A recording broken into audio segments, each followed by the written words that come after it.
Hi, welcome to the Power BI demonstration of vendor and inventory analysis.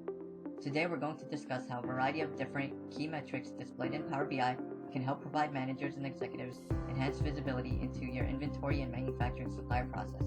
This dashboard is a great way to provide at-a-glance information in Power BI to various key performance indicators around vendor, suppliers, and inventory.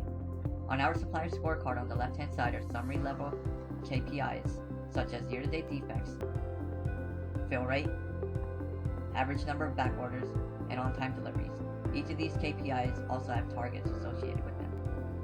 The four charts are broken out by average lead time and on-time deliveries by supplier, number of on-time deliveries and late deliveries by supplier, the total order amount of raw material, and a quantity analysis that's broken down by quantity ordered, received, the number of defects, and number of returns by raw material.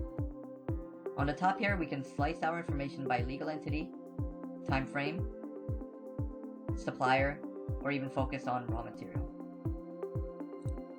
The inventory analysis page provides us with end-of-month inventory analysis information.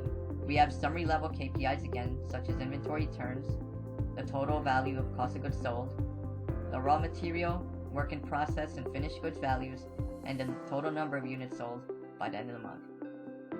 We can take a look at the reorder point and safety stock for our different products, or we can see the production location and name by product.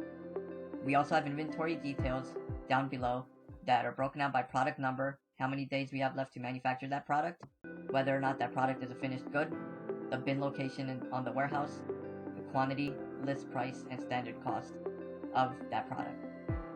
This concludes the demonstration of our vendor, supplier, and inventory scorecard. Thank you for joining us today.